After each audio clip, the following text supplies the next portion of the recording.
Welcome back. So what we're looking at here is the rear traction loss frame. There's the traction loss wheels, and then this was the rear beam that the rail beam was connected to. This is the cross on the T. The rail beam would connect this way here. But when I was driving on what was it, NordSchleife again, the same track that broke this sim the last time, it broke again this time. So last time it broke at the front, which is actually down here, the front where the swivel joint sits for the traction loss, so it can, you know, slide this way. It had a lot of torsion on it, and that part kind of collapsed and bent because I was using a really cheap swivel wheel for that.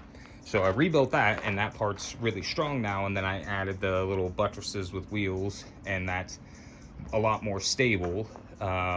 Now the problem is the way that connects to that front part is with 3 bolts, and the 3 bolts aren't, they'll still allow it to kind of swivel, so I'm gonna look at maybe putting more bolts down through the bottom.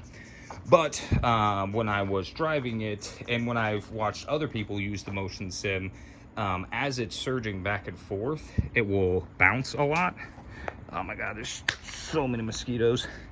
It would bounce a lot, and I thought it was kind of curious, but I didn't think much about it until when I was driving yesterday on NordSchleife, and I heard a snap while I was driving, and everything still seemed like it was working fine. So I drove maybe another, I don't know, 2 minutes or so, you know, quarter of a lap or whatever, not even that. And I just got off the motion sim just to check it out, make sure everything was good. And that's when I noticed the bar that should be parallel, that the surge rail right there, it should be parallel, was actually it was parallel with the ground, and the trolley wheels should also, on the T section, should be parallel. Well, it was slanted like that, and the surge trolley was kind of slanted down because these welds right here, this is where it was welded right here, and right here is where the top of that beam was welded onto. That part right there was welded there, and then the bottom was welded on here. So the bottom part was fine, but the top part where these welds were, I guess it weakened and fatigued the metal because it snapped this entire piece off right there, and this one snapped to about here-ish, and then just bent everything else. This one felt more like it tore than it snapped. This one just like snapped clean off.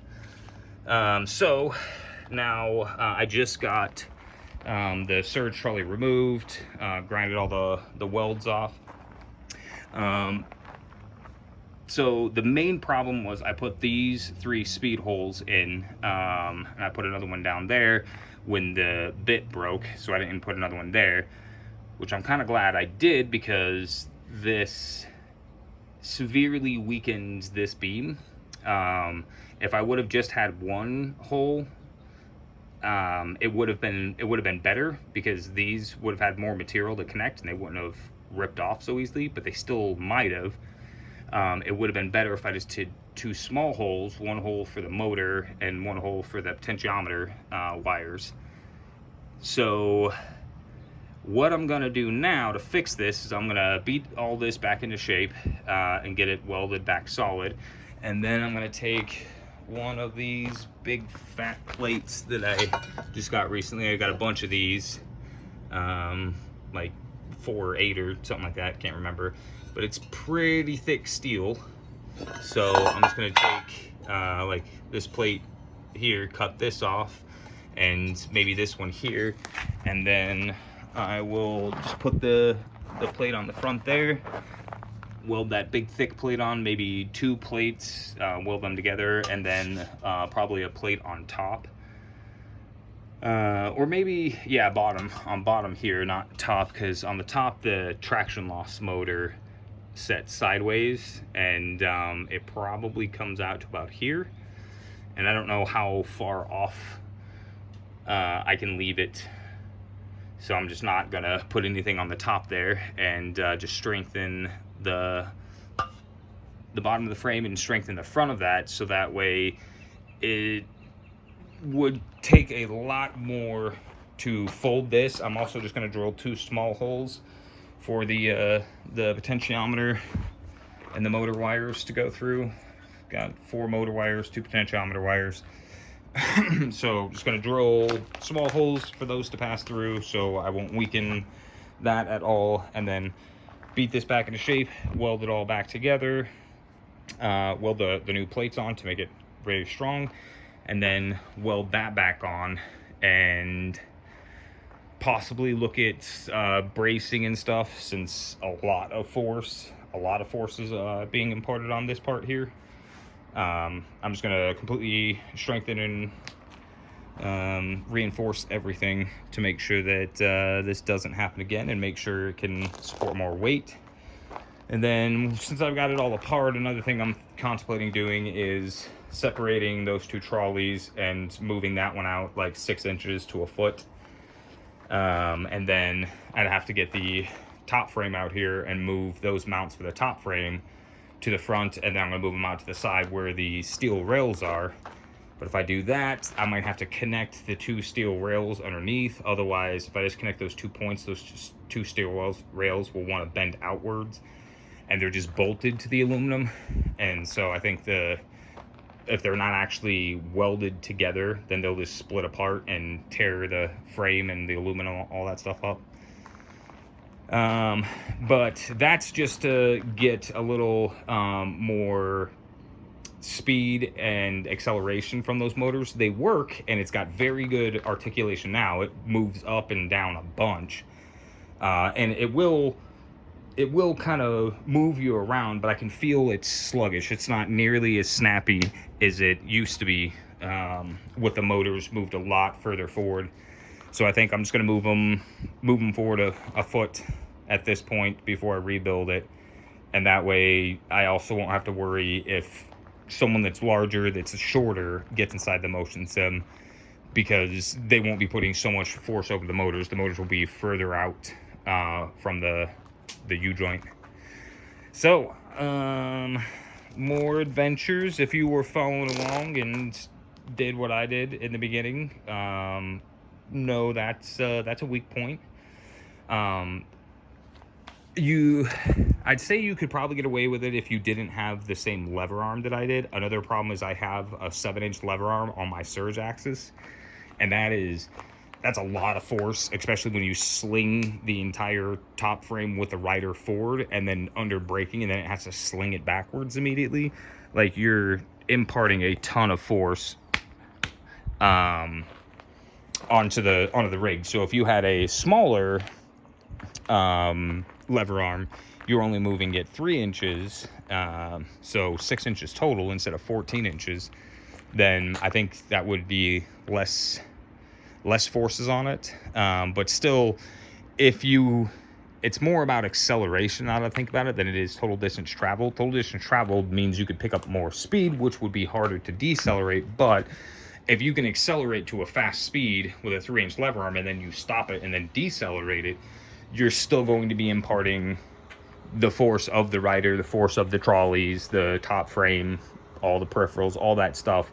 And it's getting focused all in this one joint right here, essentially. So, if you're following along, don't drill those holes. Leave this as solid as possible. I did that to lighten it, because I thought that it would be strong enough, and I just wanted it to be as light as possible for to make it mobile and transportable. But can't do that. This thing has to be, at the very least, solid with 2 small holes to allow the wires to pass through.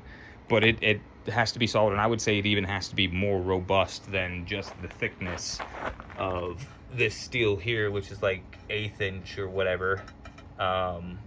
So I would say that if you are building a T-frame, a singular T-frame like this, then you need much thicker steel here, or to build a steel plate or L bracket over the top to be able to stabilize those forces.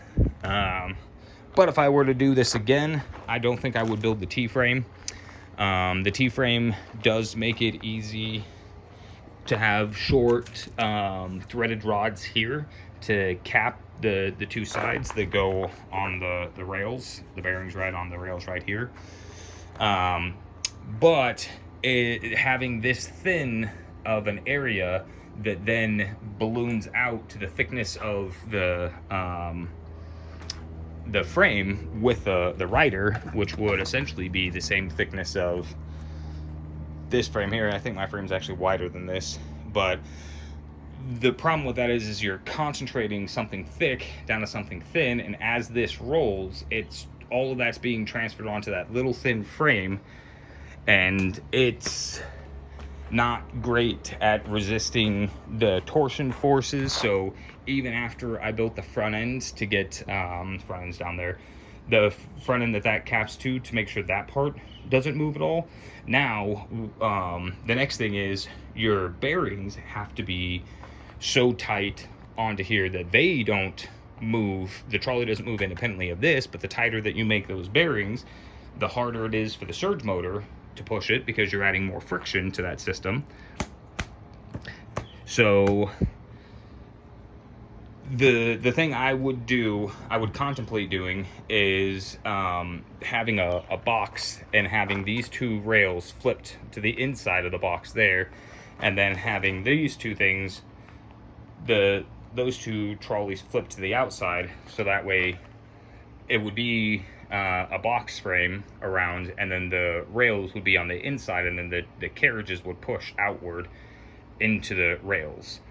And that would give you a lot more stability, because the width of that would be essentially the same width of your top frame. So you're not amplifying any forces by shrinking it down to a smaller frame down here. The only problem with that is I don't think you would want to use the threaded rod, even though you're using 4 3/8 inch threaded rod to connect these. The longer you make that threaded rod, the more likely those things are to bend.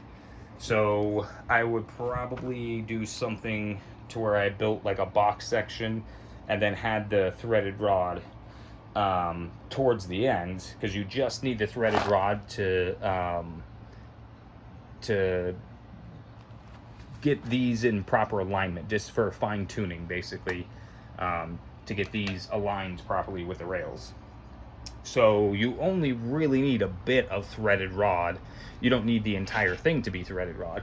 But when you build it this way, it's just easier. And the threaded rod, if it's 3/8, is strong enough to just be this wide here. Like, this doesn't bend or move. Neither one of these carriages flex, really. Again, it just depends on how tight you make the bearings to the rails to make sure that it doesn't flex. And then that's also dependent on how well you cut the holes for each one of those bearings to go through.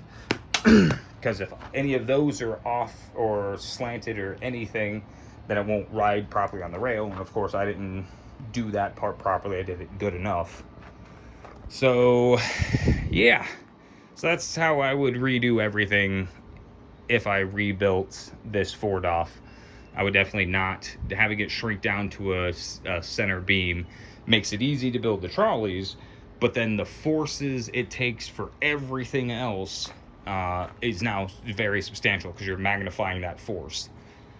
So I would build an actual box frame for the mid frame, and then figure out a way to build the trolleys to where they're actually the width of the box frame, which would be the same width of the top frame. So yeah, that's where we're at right now. Hopefully I should have this up and running in a couple days. So I'll talk to you guys later.